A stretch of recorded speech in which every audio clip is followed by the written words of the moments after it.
할렐루야. 우리 할렐루야 찬양대의 찬양과 신뢰악단의 연주 하나님께서 기쁘게 받으신 줄로 믿습니다. 오늘 말씀의 제목은 더불어 성장하고 거룩하라 하는 그런 제목입니다. 우리 화면 다시 좀 띄워주시고요.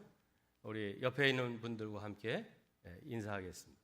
더불어 성장하고 거룩합시다.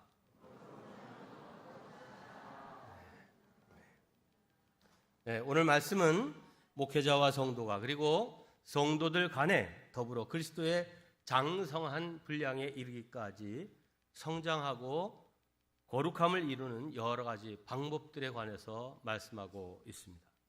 그러면 그리스도인들이 어떻게 더불어 성장할 수 있는지 그 구체적인 방법 7가지를 짤막짤막하게 살펴보도록 하겠습니다. 첫째, 서로 본이 됨으로 성장합니다. 함께 하겠습니다. 서로 본이 됨으로 성장한다. 대부분 영적으로 성장하기 위해서는 하나님의 말씀과 성령의 역사가 있으면 된다 이렇게 생각합니다. 그런데 그것만으로 되지는 않습니다. 우리가 성장하기 위해서는 반드시 함께하는 사람이 필요합니다. 그리스도를 닮은 인격은 결코 혼자 고립된 상태에서 만들어지지 않습니다. 성숙한 인격은 관계를 통해서 만들어지게 되는 것입니다. 자녀들도 부모의 본을 보고 자랍니다. 부모의 본이 자녀의 생각과 언어와 그리고 행동에 영향을 미치게 됩니다. 신앙생활도 꼭 마찬가지입니다. 앞선 사람들의 신앙의 본을 보며 배우고 따라가는 것입니다. 그런데 목회를 하면서 보니까 좋은 점만 본이 되는 게 아니라 나쁜 것도 본이 됩니다. 마치 이스라엘 백성들의 가운데 몇 사람들이 처음에 원망하고 불평하는 사람들이 대부분이 아니었어요. 몇 명이 원망하고 불평하기 시작하니까 이것이 도화선이 돼서 온 백성들이 광야 생활 내내 원망하고 불평하는 사람들이 되었습니다. 자, 그러므로 우리의 신앙이 건강하게 성장 성숙하기 위해서는 누구하고 가까이 하고 누구와 교제하느냐, 이게 굉장히 중요한 문제입니다. 신앙이 성장하는 사람은 믿음이 좋은 사람, 긍정적인 믿음을 가지고 있는 사람들과 교제합니다. 하나님 중심, 교회 중심, 목회자 중심의 신앙생활하는 사람들과 가까이 할 수 있기를 바랍니다. 그래야 우리의 신앙이 바르게 건강하게 성장할 수 있습니다. 반대로 시험 든 사람, 부정적이고 불신앙적인 사람과 가까이 지내면 뭐잖아, 그 사람도 시험 들고 부정적이 되고 불신앙적인 그런 모습을 닮아가게 되어 있습니다. 그러므로 먼저 우리 자신들이 긍정적인 믿음의 사람이 되어야 하고 또 그런 사람들과 교제하는 우리 모든 성도들 되시기를 주님의 이름으로 축원합니다. 두 번째, 서로 격려함으로 성장합니다. 함께합니다. 서로 격려함으로 성장한다. 우리 이 혀의 권세는 참으로 대단합니다. 성경은 이렇게 말합니다. 죽고 사는 것이 혀의 힘에 달렸나니. 죽고 사는 게 이 혀에 달렸다는 거예요. 혀를 쓰기 좋아하는 자는 혀의 열매를 먹으리라. 이 혀의 열매, 그거 자신이 먹게 된다는 것입니다. 네, 우리는 말로써 사람을 죽일 수도 있고 살릴 수도 있습니다. 그런데 사람들은 살리는 말보다는 죽이는 말을 더 잘합니다. 죽이는 말은 이런 것입니다. 네가 하는 일이 다 그렇지 뭐. 응? 이거 네가 만드는 거야? 그냥 오죽하겠니? 응? 네가 하는 일이 잘 될 리가 없지. 이런 말을 들으면 듣는 사람은 마치 독약을 먹은 것처럼 의욕이 꺾이고 소망 사람은 소망을 갖게 되고 새 힘이 나고 도전할 용기를 갖게 되는 것입니다. 여러분, 이런 격려는 믿음이 약한 사람에게만 필요한 것이 아닙니다. 믿음이 좋은 사람에게도 격려는 역시 필요합니다.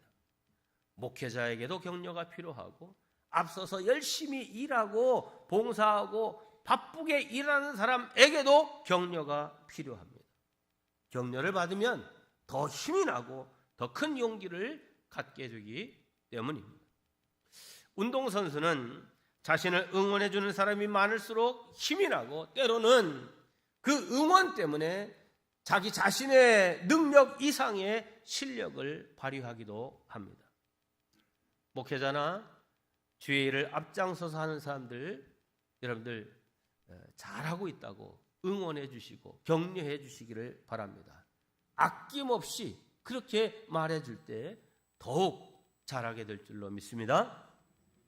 생각해 보면 우리 주변에 나의 격려가 필요한 사람들이 참 많습니다. 가정에도, 또 내 직장 동료 가운데도, 또 우리 선교회와 속회 안에도 나의 격려가 필요한 사람이 있습니다. 그러므로 여러분 모두 그래, 오늘부터 나는 격려자가 되어 살아야 되겠다, 이렇게 마음먹으시기를 바랍니다. 격려자가 되기 위해서는 사람을 볼 때 그 사람의 장점은 뭔가, 그 사람의 독특함은 뭔가, 그 사람의 가능성은 뭔가, 이거를 보고 발견하고 그것을 입으로 말을 해야 하는 것입니다. 이런 복된 마음과 혀를 가진 성도들 되시기를 주님의 이름으로 축원합니다. 세 번째, 서로 가르침으로 성장합니다. 함께합니다. 서로 가르침으로 성장한다. 네, 우리 그리스도인들은 누구든지 배워야 하고 또 가르쳐야 합니다. 먼저는 배우기를 힘써야 하지만 배우면서 또한 가르쳐야 합니다. 불신자들에게는 복음을 가르쳐야 하고 성도들에게는 건강한 신앙생활을 가르쳐야 됩니다. 여러분, 배움은 축복입니다. 사람은 배운 만큼 성장할 수 있기 때문입니다. 신앙도 주님을 배운 만큼 성장하는 것입니다. 요한복음 17장 3절에서 이렇게 말씀했습니다. 영생은 곧 유일하신 참 하나님과 그가 보내신 자 예수 그리스도, 하나님과 예수 그리스도를 아는 것이니이다 했어요. 영생은 아는 데서 출발하는데 하나님과 예수를 잘 아는데 영생의 길이 있다. 자, 이 안다라고 하는 말은 곧 배움이 전제되는 것입니다. 호세아서 4장 6절에서는 내 백성이 지식이 없으므로 망하는도다, 이렇게 말씀하고 있습니다. 지식이 없다는 것은 배우지 못했다는 말입니다. 그런데 이렇게 배우고 가르치는 것은 꼭 지식이 많은 사람, 나이 많은 사람, 영적으로 성숙한 사람이, 영적으로 미숙한 사람, 어린 사람, 이제 이런 사람들을 꼭 가르치는 것만은 아닙니다. 때로는 나이 어린 사람, 신앙 연조가 짧은 사람을 통해서도 선배들이 배울 수 있는 것입니다. 어느 농촌 교회에서 비가 오지 않아서 논밭에 작물들이 다 타들어가고 있었습니다. 너무 답답하고 속상하니까 성도들이 안타까운 마음에 우리 그러면 함께 모여 하나님께 비 오기를 구하는 기도를 드립시다. 특별 기도회를 합시다. 이렇게 결의를 하고 특별 기도회로 모였습니다. 자, 그런데 이 기도회에 어린 아이도 같이 하나가 참여했는데 이 아이가 우산을 들고 온 거예요. 그러니까 이 우산 들고 온 아이를 보고 어른이 뭐라고 얘기하냐면, 넌 비도 안 오는데 왜 우산을 갖고 왔니? 그랬더니 이 아이가 이상하다는 듯이 이 어른을 딱 쳐다보니 뭐라고 하냐면, 지금 우리가 비 오도록 기도하러 모인 거 아닌가요? 이렇게 답을 하더라 이 말이죠. 네, 그렇습니다. 때로는 어린이를 통하여 어른이 배우기도 합니다. 그러나 대부분의 경우는 목회자와 중직자들, 그리고 믿음의 연조가 오래된 성도들을 통해서 뒤따라오는 성도들이 본을 보고 배우게 됩니다. 그러므로 앞선 사람, 중직자들은 나는 많은 사람들의 주목의 대상이고 또 바른 길로 인도할 책임이 있는 사람이다 라고 하는 이 생각을 늘 가지고 살아야 합니다. 골로새서에 이런 말씀이 있습니다. 그리스도의 말씀이 너희 속에 풍성히 거하여 모든 지혜로 피차 가르치며 권면하고. 네, 피차 가르치고 권면해야 될 사명이 우리에게 있는데 전제가 있습니다. 그것은 앞에 그리스도의 말씀이 너희 속에 풍성히 거해 있어야 되는 거예요. 그리스도의 말씀이 내 속에 없이 가르치고 권면하려고 하면 그냥 내 생각으로 가르치고 내가 알고 있는 내 지식으로 가르치게 되어 있습니다. 그거는 바른 길이 아닙니다. 그러므로 가르치려고 하는 사람에게는 먼저 그리스도의 말씀이 우리 속에 풍성해야 그 근거에 바르게 하나님의 말씀으로 이끌고 지도할 수 있는 것입니다. 네, 말씀이 가르침의 기준입니다. 배우는 사람 또한 말씀에 대해서 열린 마음을 가지고 받아들여야 자기 심령 속에 말씀이 풍성하게 될 수 있는 것입니다. 이렇게 말씀으로 가르치고 말씀으로 배우는 우리 모든 성도들 되시기를 주님의 이름으로 축원합니다. 네 번째, 서로 권면함으로 성장합니다. 함께합니다. 서로 권면함으로 성장한다. 네, 권면하고 권면을 받아들이는 것을 운전을 가지고 설명해 보겠습니다. 운전해 보시는 분들은 다 경험하시는 바지만 운전자의 눈에 보이지 않는 사각지대가 있습니다. 우리 교회도요, 여기 이 교회 이 주차 통로에서 이제 똑바로 나갈 때는 뭐 문제가 아니지만 이제 귀 밖으로 이렇게 해서 나갈 때는 운전자가 이 옆에서 오는 차가 어떤 건지 이 또 좌우에 통행하는 사람들이 있는지 잘 볼 수가 없습니다. 자, 그러면 꼭 봉고차 맨 뒤에 앉아 있는 사람한테 좀 봐주세요 이렇게 하면 이제 뒷좌석에 앉은 사람이 운전자에게 경고를 해줍니다. 아유, 사람 오니까 조금 기다리세요. 네. 저쪽에서 차 오고 있어요. 잠시요. 그리고 이거 나가는데요. 앞으로 갈 때는 똑바로 잘 가는데 뒤로 갈 때는 막 삐뚤빼뚤 이렇게 막 가게 되는 경우가 많아요. 그럴 때 핸들을 너무 돌리면 이제 반대로 풀라고 권면합니다. 그러면 운전자는 뒤에서 자기한테 얘기하는 그 사람의 말을 무시하거나 기분 나쁘게 생각하지 않습니다. 그의 말을 귀담아 듣고 그대로 실천합니다. 권면하고 권면을 받는 것도 똑같은 이치입니다. 신앙생활에도 영적인 사각지대가 있습니다. 나의 눈에는 보이지 않는데 다른 사람의 눈에는 보이는 점이 있습니다. 목사이기 때문에 더 많이 보고 더 잘 보는 그런 부분이 있는가 하면 목사이기 때문에 듣지 못하고 보지 못하는 부분이 있어요. 그러므로 목사도 권면이 필요합니다. 권면 받을 필요가 있는 거예요. 자, 그런데 만약 그 영적인 사각지대에 있어서 깨닫지 못하고 알지 못하는 이 부분에 대해서 누군가가 권면해 준다고 하면 영적인 사고 없이 건강하게 안전하게 성장할 수 있지만 사각지대를 보고 위험 요소를 알면서도 말해주지 않는다면 나 자신은 영적인 사고를 일으키게 될 것이고 그 사람은 침묵함으로 나를 사고자로 만드는 방관의 죄를 범하게 될 것입니다. 그러므로 권면은 사랑입니다. 권면한다는 것은 관심이 있다는 증거입니다. 만일 관심이 없다면 절대로 권면하지 않을 것입니다. 그러므로 누군가 나에게 권고한다면, 충고한다면 그가 나를 사랑하고 있다고 생각하십시오. 지가 뭔데 감히 나한테 권고를 해? 이런 식으로 한다고 하면 절대 자기 자신이 교정되거나 성숙해 갈 수 없습니다. 여러분, 우리는 대체로 남의 권면, 충고를 받는데 익숙하지 않습니다. 그래서 다른 사람의 권면, 충고를 기분 나쁘게 생각하기도 합니다. 심지어 목사가 설교를 통해서 권면하는 것조차도 싫어하는 사람들이 있습니다. 이런 사람은 영적으로 어리석은 바보입니다. 여러분, 권면이 주어지는 공동체라야 영적으로 건강하게 성장할 수 있습니다. 거룩한 공동체가 될 수 있습니다. 왜?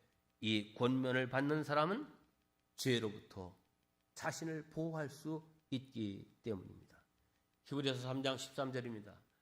오직 오늘이라 일컫는 동안에 매일 피차 권면하여 너희 중에 누구든지 죄의 유혹으로 완고하게 되지 않도록 하라. 죄의 유혹으로 완고하게, 마음이 굳어져서 권면하는 것을 받아들이지 아니하면 결국은 죄의 유혹에 넘어가게 돼 있다 하는 그런 경계의 말씀입니다. 그렇습니다. 우리가 권면을 잘 지혜롭게 잘 할 줄도 알아야 되고 또 그 권면을 잘 받는 열린 마음이 있는 우리 모든 성도들 되시기를 주님의 이름으로 축원합니다. 다섯 번째, 서로 존중함으로 성장합니다. 함께합니다. 서로 존중함으로 성장한다. 네, 우리가 서로를 존중하기 위해서는 하나님의 눈으로, 하나님의 시각으로 상대방을 볼 줄 알아야 됩니다. 가정 문제를 연구하는 사람들은 흔히 역기능 가정 혹은 순기능 가정이라는 말을 잘 씁니다.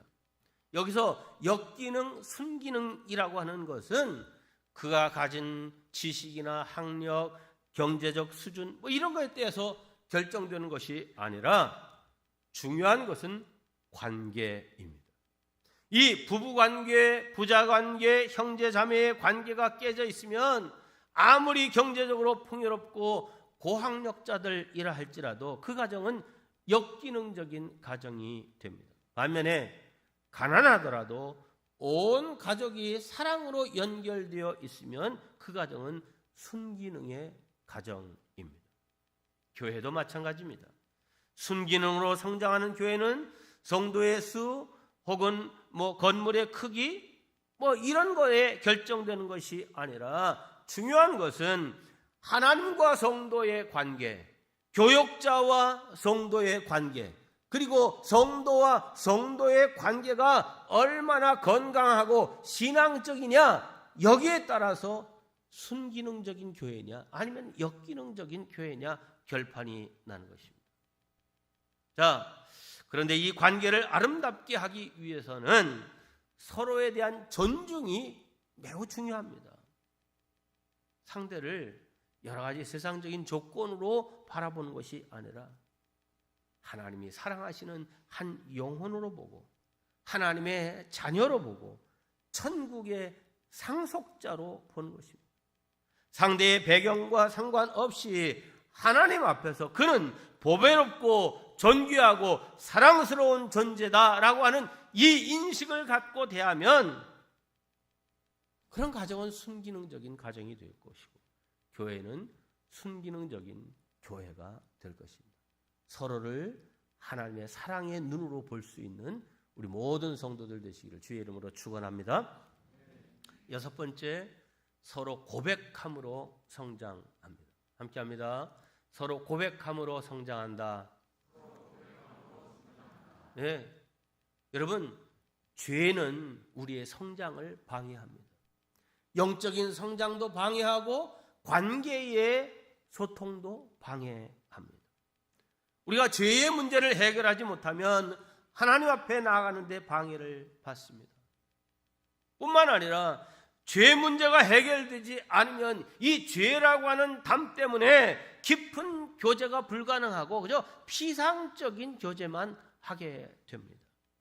하나님은 죄를 처리하는 방법으로 고백이라고 하는 방법을 사용하십니다. 우리가 죄를 고백하면 주님은 즉시 우리 죄를 해결해 주십니다. 요한일서 1장 9절은 이렇게 말합니다. 만일 우리가 우리 죄를 자백하면, 고백하면 그는 미쁘시고 의로우사 우리 죄를 사하시며 우리를 모든 불의에서 깨끗게 하실 것이요, 이렇게 말씀했습니다. 네. 근데 이런 자백, 이런 고백은 하나님과 사람 사이에서만 유효한 것이 아니라 사람과 사람 사이에서도 유효함을 말씀하고 있습니다. 야고보서 5장 16절입니다. 이러므로 너희 죄를 서로 고하며 너희들 속에 있는 죄 그것을 서로 고백하며 병 낫기를 위하여 서로 기도하라. 의인의 간구는 역사하는 힘이 많으니라. 자, 이 말을 잘 보세요. 서로 죄를 고백하면서 병 낫기를 위해 기도해라. 병이라고 하는 건 단순한 육체의 질병만을 말하는 것이 아닙니다.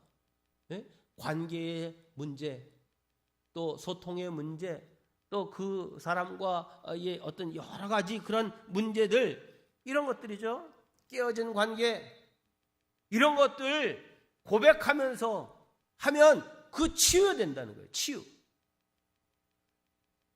죄를 고백한 의인, 죄를 고백한 상태에서 문제가 해결된다. 자, 그러므로 이제 우리 속회나 선교회 같은 이런 소그룹 안에서 서로 죄를 고백할 수 있는, 그러면서 함께 기도할 수 있는 이런 공동체를 누리는 것이 참 대단히 중요합니다. 일반 사회의 모임과 교회의 모임의 차별성은 여기에 있다고 생각합니다. 일반 사회 모임은 서로 다 자기 잘난 거, 좋은 거, 뭐 이런 거 얘기를 하죠. 남편이 승진했다, 자식이 어디 대학에 갔다, 뭐 이런 거, 이거 반지, 남편이 사줬어, 뭐 이런 거 자랑하는 게 세상 모임이라고 하면, 사실 진정한 교회 모임의 내용은 내가 이렇게 정말 죄 짓지 않고 살기를 원했는데 또 이런 실수를 저질렀고 뜻하지 않게 이런 죄에 빠졌다. 여러분, 나의 이 연약함을 위해서 여러분 기도가 필요합니다. 여러분의 지지와 응원이 필요합니다. 이런 고백을 할 수 있는 그런 선교회, 그런 속회가 필요합니다. 물론 소그룹 안에서 이런 고백을 하기 위해서는 두 가지가 전제되어야 됩니다. 첫째는 이런 고백을 하면, 근데 아무개가 글쎄 그랬대, 아유 놀랬어. 금세 이거를 퍼뜨리면 누가 그 속회에서, 소그룹에서 고백하겠습니까? 네. 비밀이 보장돼야 돼요. 두 번째는 어떤 고백을 하든지 그것을 받아들일 수 있는 성숙함이 필요합니다. 아유, 그러셨군요. 그거야 뭐 이제 우리 모두가 다 겪는 똑같은 문제 아니겠어요? 네, 저도 다 말씀드리지 못했지만 마찬가지입니다. 그래요, 우리 서로 위해서 기도합시다. 네, 우리 다 부족한 죄인입니다. 하면서 그 허물과 죄를 고백한 것을 받아들일 수 있는 성숙함이 필요한 거죠. 아이고, 어때도 멋있었구먼요. 어떻게 그런데 권사가 됐어?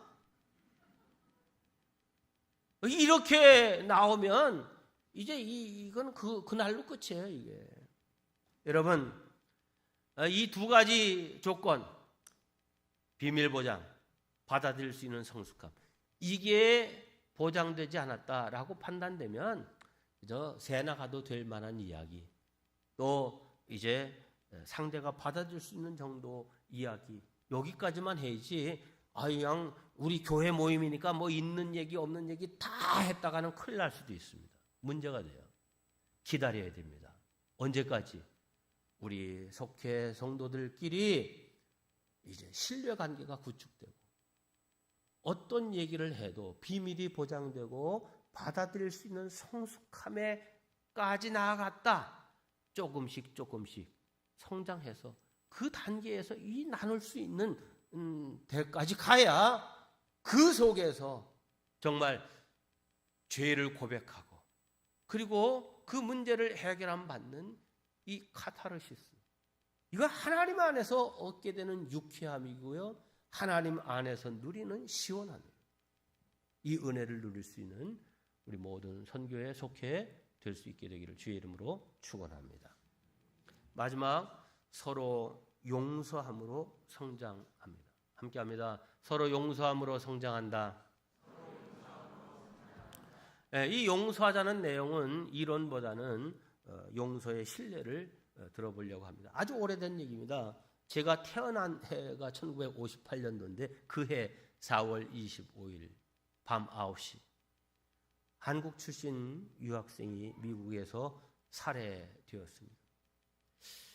서울대학교를 졸업하고 이제 아이비리그 대학 중에 하나인 펜실베니아 대학원에 다니는 오인호라고 하는 학생이 흑인 청소년 11명에게 이제 살해되었습니다. 당시 이 필라델피아에서 목회하고 있던 작은아버지, 그러니까 오인호 군의 작은아버지가 필라델피아에서 목회를 하고 계셨는데 그 집에 함께 살면서 이 학교에 다니고 있었는데 불과 5분도 안 되는 거리에 있는 곳에 편지를 붙이고 돌아오는 길에 흑인 아이들이 이제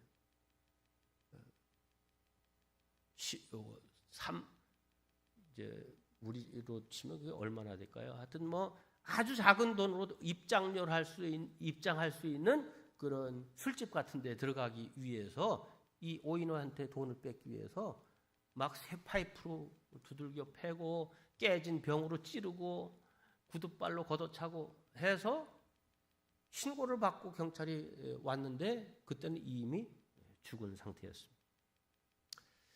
이 소식을 접한 미국인들이 그 11명의 흑인 청소년들을 모두 사형에 처해야 된다고 난리였습니다. 사건을 맡은 빅토르 프랭크라고 하는 유명한 검사도 이 범인들에게 모두 사형을 구형했습니다. 그때 마침 한국 부산에서 편지 한 통이 날라왔습니다. 이 죽은 오인호의 아버지, 장로님이셨는데 그 장로님이 쓴 편지였습니다. 이 필라델피아 법정에 낸 진정서인 것입니다. 여러분의 법률이 허락한다면 그 11명에게 가장 작은 형벌이나 무죄로 판결지어 주시기를 진정으로 호소합니다. 가해자들은 자신들의 범죄가 어떤 영향을 줄지 미처 몰랐을 것입니다. 그런 의미에서 교육적 빈곤이 직접적 살해의 동기입니다. 교육적 빈곤이 직접적 살해 동기입니다. 우리는 이들이 후일 직업교육 등을 받을 수 있도록 적으나마 우리 가족들이 모아 거둔 사랑의 표시 약간의 현금을 보내드립니다. 이것은 다만 우리가 기독교인이요 또한 하나님의 사랑을 일찍이 받았기 때문입니다. 하는 이 내용과 함께 500불을 보냈어요. 당시 우리나라 하루 임금을 달러로 환산하면 20센트였습니다. 그러니까 20센트니까 일주일 일해야 1불 버니까 500불이면은 일주일에 1불 벌면 1년 내내 일해야 50불이니까 10년치 월급 정도 되는 어마어마한 돈입니다. 자, 이 편지와 사연이 알려지자 악을 선으로 갚다라고 하는 그런 제목으로 전 미국 언론에 대서특필되고 이제 이 내용이 알려지게 되었습니다. 미국 사람들이 생각하는 한국, 우리가 원조하고 얼마 전 6.25 전쟁 때 우리가 가서 대신 싸워줬던 피폐한 나라, 그저 도와줘야만 하는 나라라고 생각을 했던 그런 나라였는데 그 나라에서 이렇게 신앙적으로 성숙한 사람들, 그리고 그들의 희생적인 헌신의 그 내용을 보고 한국 사람들을 존경하는 그런 마음을 갖게 되었습니다. 미국 교회에서는 이 오인호의 부모님과 그 가족들의 스토리를 담은 한국에서 온 편지라고 하는 제목의 영화를 만들어서 5천여 교회에서 상영해서 162만 불을 이제 그러니까 한 20억 정도 되는 돈을 모았고 이 오이노의 부모님이 보낸 돈과 함께 흑인들, 청소년들, 저소득층 가정들의 자녀들이 공부할 수 있는 그런 기금으로 사용하게 되었고 이 오이노의 작은아버지가 살던 집과 교회는 이제 그 쉘터, 말하자면 가정폭력이나 혹은 뭐 이렇게 가출한 그런 학생들이 머물 수 있는 그런 집으로 30여 년 동안 활용됐고 그 작은아버지 아들은 이번에 필라델피아 시의원에 당선이 되어서 이제 뉴스에 나오기도 했습니다. 이제 오이노의 그 무덤 모습입니다. 31년에서 58년, 27살에 세상을 떠났는데 여기 그렇게 썼죠. 슬픔을 기독교적인 목적으로 승화시켰다. 네. 슬픔을 기독교적인 소망으로 승화시켰다. 오이노 그가 한 것보다는 그 부모와 가족들이 참 이런 훌륭한 일을 한 것이죠. 네. 이게 가능했던 것은 예수의 사랑, 그 피 흘린 희생의 대가로 우리가 다 죽을 수밖에 없는 죄인인데 천국 백성이 되었다라고 하는 이 십자가의 위력을, 용서의 위력을 체험했기에 이런 결단을 내릴 수 있었던 것입니다. 자기 아들을 죽인 원수들을 위해서 탄원서를 보내고 그들의 장례를 위해서 돈을 보냈던 것입니다. 자, 그런데 오늘 우리가 이 세상을 살면서 용서해야 될 대상은 뭐 이런 경우, 특별한 경우 말고 실상은 우리와 늘 함께 가정에서 얼굴 맞대고 사는 우리 가정 식구들, 또 나하고 아주 가까운 직장 동료들, 교회의 교우들, 이런 사람들을 용서하면서 살아야 합니다. 여러분, 어떤 마음으로 상대방을 봐야 될까요? 주님이 우리를 보시는 그 마음. 용서받을 만해서, 사랑 베풀 만해서가 아니라 그저 당신의 자녀로, 먼저 사랑으로 베푸시는 그 용서, 그 사랑, 그것 때문에 우리가 구원받고 하나님의 백성 되지 않았습니까? 여러분, 용서는 감정이 아니라 결단이요 선택입니다. 나에게 피해를 준 사람에게 공격하지 않고 오히려 그 빛을 다 탕감해 주겠다, 사면해 주겠다라고 하는 결단입니다. 자, 그러면 그 용서의 혜택을 가장 먼저, 가장 크게 받는 수혜자는 바로 자기 자신이 되는 것입니다. 우리 모든 성도님들, 용서를 통해서 우리의 신앙이 한 단계 더 성장하고 성숙해지는 은혜가 있기를 주의 이름으로 축원합니다. 제가 오늘 말씀 이제 7가지 드렸어요. 한번 먼저 이거 보고 함께 기도하는 시간을 갖겠습니다. 이 7가지 내용 가운데 내가 제일 부족한 게 뭔가를 생각하고 기도의 제목으로 잡으시길 바랍니다. 함께 합니다. 1번부터 시작. 서로 본이 됨으로 성장합니다. 서로 격려함으로 성장합니다. 서로 가르침으로 성장합니다. 서로 권면함으로 성장합니다. 서로 존중함으로 성장합니다. 서로 고백함으로 성장합니다. 서로 용서함으로 성장합니다.